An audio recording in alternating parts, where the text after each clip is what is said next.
Digitalpianos für Fortgeschrittene und Einsteiger.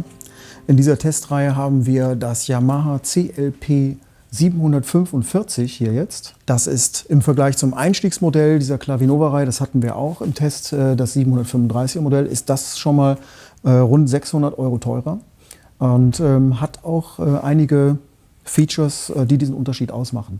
Der erste ist, glaube ich, die Tastatur, das dürftest du sofort gemerkt haben. Genau, die Tastatur ist ein bisschen anders. Also wir haben jetzt hier auch so holztastenartige weiße Tasten.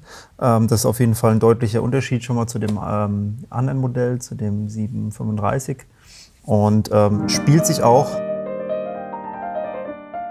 ein bisschen anders.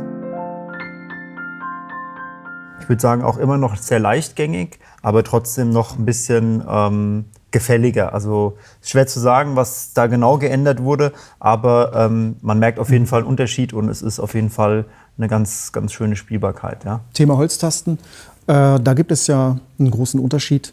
Da gibt es andere Hersteller, die eben echte Holztasten verbauen, die eben komplett in der Länge über einen Waagebalkenstift geführt werden, fast wie bei einem Flügel.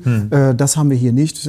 Das ist eine herkömmliche Tastatur, wo eben nur bei den weißen Tasten hier vorne in dem vorderen Bereich ein Holzelement eingebaut ist. Diesen Unterschied zum Thema Holztasten, den sollte man eben wissen. Aber die Tastatur spielt sich natürlich gut. Das Anfassgefühl ist toll. Es gibt hier diese Ebenholz- und Elfenbein-Oberfläche. Das ist ja synthetisch, also es sind Kunststoffoberflächen. Aber ich glaube, der Grip ist trotzdem ganz gut. Genau, also oben hat man natürlich dann ein bisschen mehr Grip, unten wurde das quasi etwas weniger gemacht. Also insgesamt hat man einen guten Halt. Wie gesagt, eine relativ leichtgängige Tastatur. Braucht man nicht viel Kraft, um jetzt schnelle Läufe zu spielen oder sowas. Also man hat nicht viel Kraftaufwand. Und ich glaube, das ist so ein bisschen die Philosophie bei den beiden Geräten, ja? Dass auch Leute vielleicht spielen können, die nicht ganz so viel Energie beim Spielen aufwenden können oder möchten. Ja? Von dem her gesehen auf jeden Fall ein schönes Spielgefühl. Schöner Klavierklang, vor allem so in den brillanten Höhen. Oh ja, das ist wirklich toll. Also diese oben klingen wirklich gut.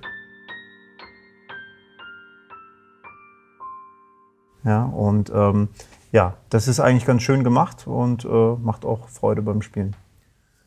Ich würde jetzt zu gerne wissen, ob es den Klassik-Test bestehen kann. Hören wir mal rein. Ich bin kein Klassik-Experte, aber zum Testen von Digitalpianos nehme ich natürlich auch immer ein paar Klassikbeispiele, um die Anmutung für den Klang und die Tastatur zu bekommen. Ich nehme dafür die dynamischen Unterschiede, die Diabelli-Variation, eine von Beethoven, eine von Schubert. Die von Beethoven hat so starke, laute Akzente und damit kann man das sehr, sehr schön ausprobieren.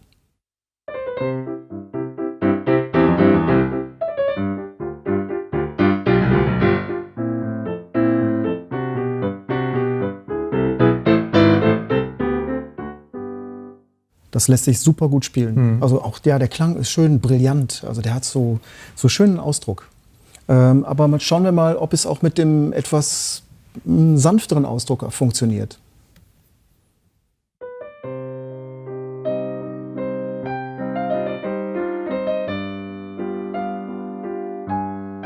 Da würde ich eigentlich schon ganz gerne einen weicheren Klang haben. Es gibt ja neben diesem CFX Grand, das wir gehört haben, auch noch ein Bösendorfer Sample. Und das kann man sehr schön über die App auch anwählen. Die kann man ganz toll, drahtlos, wie man sehen kann, mit dem Piano verbinden, über Bluetooth. Das funktioniert astrein. Man kann es aber auch über USB und über WLAN sogar anschließen. Aber schauen wir mal, wie es mit der Schubert-Variante aussieht.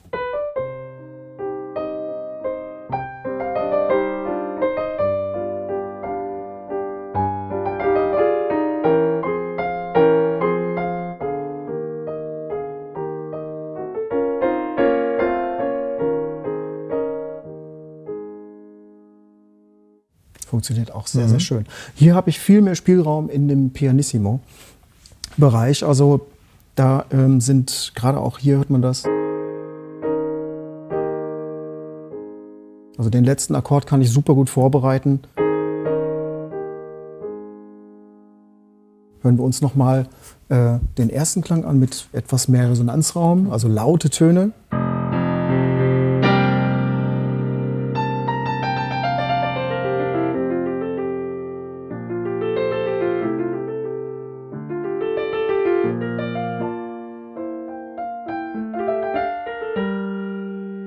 Also auch hier würde ich mir jetzt gerade bei diesem leisen Teil wieder einen anderen Sound wünschen. Also probieren wir es mit dem Bösendorfer. Also diese Kraft hat er auch.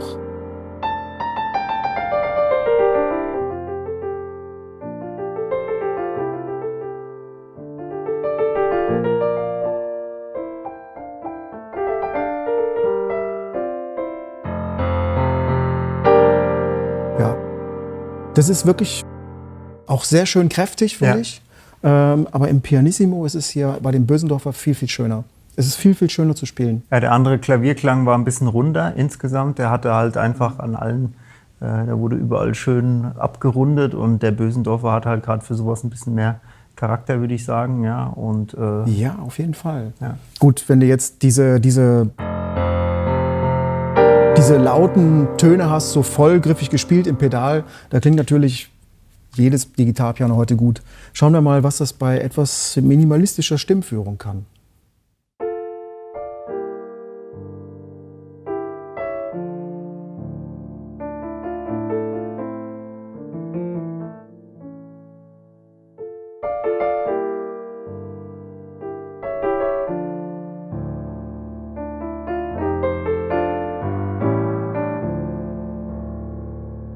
Das funktioniert auch hier bei dem Bösendorfer super gut. Ja. Wirklich, wirklich gut. Lass uns noch ein paar andere Sounds probieren. Okay, hören wir uns noch vielleicht mal die E-Pianos an. Die kann ich dir hier auch über die App draufschalten. Im Voice Mode kann man dann nämlich Electric Piano und dann nehmen wir das Stage E-Piano.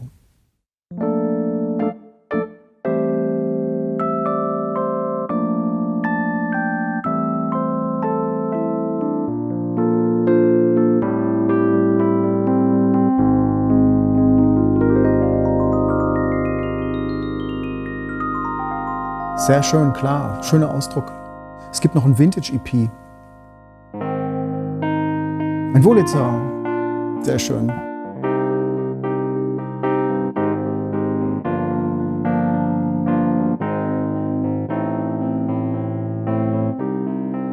Oder vielleicht ein bisschen jazziger noch mit Tremolo.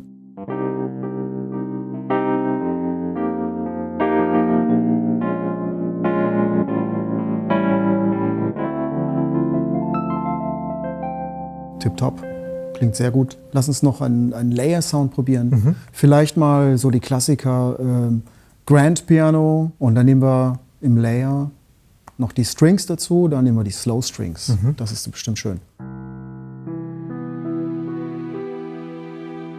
Aber hallo.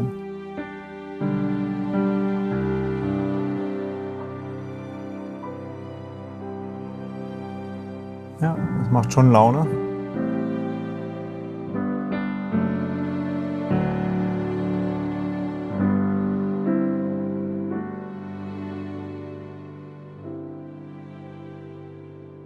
Sehr stimmungsvoll. Klingt schön, ne? Ja. Ja, ich muss auch sagen, diese Smart Pianist App, die Yamaha kostenlos beilegt für Android- und iOS-Geräte, die ist auch echt ein Zugewinn. Erstmal kann man das Instrument super bequem bedienen. Das ist schon klasse. Und dann gibt es natürlich viele Edit-Funktionen. Man kann die Akustikpianos editieren mit Seitenresonanzen und allen Nebengeräuschen. Das kann man natürlich bis ins kleinste Detail einstellen. Ist gut gemacht. Ansonsten hat diese Smart Pianist App noch natürlich Metronom zuschaltbar und einen Rekorder. Es gibt einen Song-Mode mit Notation und Leadsheets kann man erstellen. Das ist schon wirklich ein Zugewinn. Ja, auf jeden Fall. Für kostenlos ist es schon erstaunlich, was Yamaha da anbietet. Macht auch so rundum professionellen Eindruck. Ja. Die Digitalpiano-Funktion Split, Layer, Duo für den Klavierunterricht, ganz wichtig. Ist alles vorhanden. Okay, fassen wir zusammen. Das Yamaha Clavinova CLP 745. Ein 1A Home-Piano, wobei ich im Vergleich zu dem Umfeld sagen muss, bei der Tastatur hat man hier so ein Keine echten Holztasten, das ist für mich ja, ein kleiner Minuspunkt. Ja. Ansonsten, es spielt sich gut, die Klänge überzeugen, es gibt diese App dazu. Was ist deine Meinung? Ja, insgesamt natürlich ein sehr tolles Instrument, klingt gut, lässt sich auch gut spielen, eine leichtgängige, aber trotzdem gut spielbare Tastatur. Allerdings ja, hast du es schon gesagt, es gibt natürlich in der Preisklasse noch andere Hersteller, die echte Holztasten benutzen, vor allem schwarze und weiße Tasten, das natürlich dann nochmal ein anderes Spielgefühl ist. Genau. Muss dann selber vielleicht jeder einfach mal antesten, ob das vielleicht was für einen ist. Ja. Aber grundsätzlich in Verbindung mit der App und in verschiedenen guten Sounds auch auf jeden Fall eine Kaufempfehlung. Ja, letztendlich noch die Frage an dich als Klavierlehrer, für den Klavierunterricht geeignet? Definitiv ein gutes Instrument für den Klavierunterricht, sowohl für den Einsteiger, aber auch für Fortgeschrittene und für die Leute, die es sich auch leisten können. Ja, absolut. Ist ja auch ein wirklich ambitionierter Einstieg. Definitiv. Das in der Preisklasse, da will man auch schon wirklich was Gutes haben. Ja.